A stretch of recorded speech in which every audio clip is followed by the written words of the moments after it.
سبيل الدموع سبيل مريح تنهدى يا صاحي كي تستريح. Apa bedanya hadis hasan dan hasan sahih? Tolong penjelasannya Ustaz.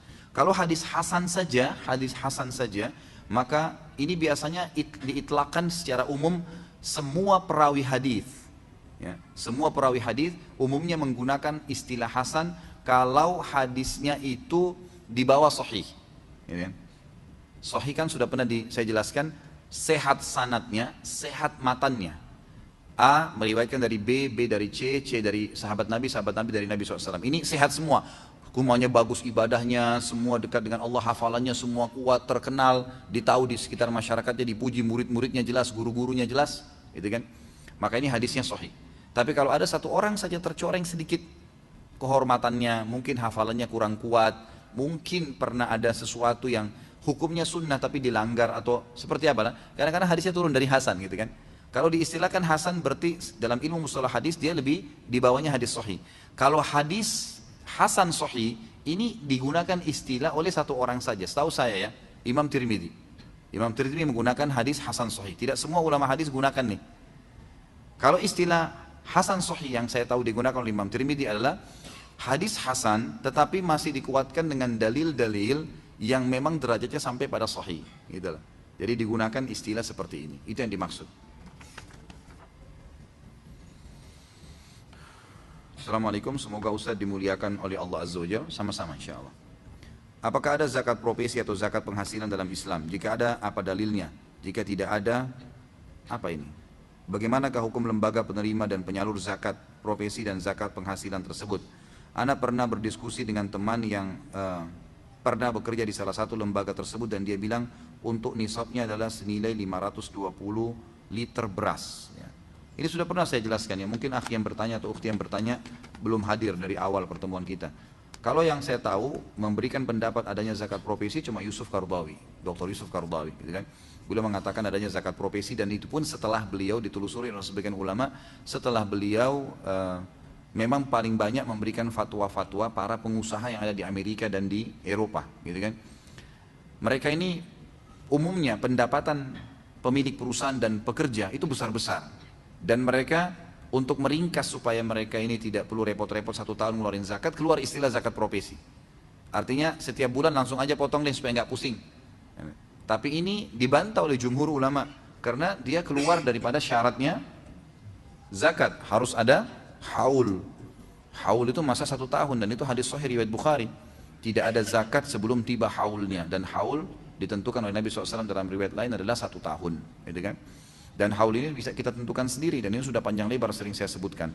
Setahu saya Allahu alam ini tidak ada dalil, dalam masalah ini, cuma ijtihad saja dan sebaiknya tidak ada. Karena zakat pun selain haul masa 1 tahun juga dilihat kemampuan orang itu, dia mampu nggak keluarin zakat nanti. Gitu. Ada orang misal gaji pegawai 2 juta, ternyata pengeluaran dia 2 juta juga.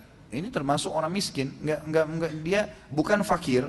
Tapi miskin, fakir itu adalah seseorang yang tidak tahu mau makan apa hari itu apalagi besok. Tidak ada pendapatan sama sekali. Tapi kalau orang miskin punya pendapatan tapi pas-pasan. Atau kadang-kadang bahkan dia utang sama orang lain. Mungkin di sini masuk pembantu rumah tangga, supir yang bawa mobil. Mungkin pegawai di perusahaan yang memang gajinya tidak mencukupi sementara dia terima 2 juta atau 1,5 juta misalnya. Sementara anaknya 3, ada istrinya, kemudian mertuanya numpang sama dia. Kebutuhan banyak, nggak bisa. Maka ini malah masuk menerima mustahik, masuk dalam kategori orang menerima zakat, gitu kan. Jadi Allah alam yang saya tahu ini tertolak oleh pendapat jumhur ulama karena memang tertolak bukan cuma karena pendapat ya, karena bertolak belakang dengan hadis Bukhari tentang masalah haul 1 tahun itu. Kemudian tolak ukur 520 liter beras ini saya belum pernah temukan nih. Tolak ukurnya yang saya tahu emas, gitu kan. 85 gram emas itu hadis-hadis sahih menjelaskan masalah itu. Jadi memang saya tidak tahu nih dari mana perhitungannya itu. Dalam menuntut ilmu ada yang hukumnya fardu ain dan ada fardu kifayah. Jika kita ingin melanjutkan studi, apakah kita harus menuntut ilmu yang sifatnya fardu ain tersebut, yaitu ilmu agama atau ilmu syar'i? Lalu bagaimana jika kita melanjutkan studi lainnya dengan tujuan pengembangan karir? Apa saran Ustadz? Kalau menuntut ilmu syar'i memang fardu ain. Antum tidak ada pilihan di situ, kayak hadir majelis ilmu begini, dan tidak harus hadir majelis ilmu ya, boleh dengar ceramah, boleh beli DVD, boleh baca buku, pokoknya fardu ain sifatnya, memang secara individu diwajibkan. Talabul ilmi faridatun ala kulli muslim, hadis sahih. Menuntut ilmu itu wajib bagi setiap muslim dan muslimah, itu memang wajib. Artinya ilmu agama di sini. Kalau ilmu selain agama hukumnya fardu kifayah. Artinya dia wajib, tapi kalau sudah ada yang tuntut dari antara kaum muslimin tidak harus mau numpuk-numpuk ke situ, gitu kan? Maka itu sifatnya begitu. Kalau antum lanjutin studi yang sifatnya fardu kifayah, boleh-boleh saja. Orang dari S1 mau ke S2, S2 ke S3, silakan kejar karirnya.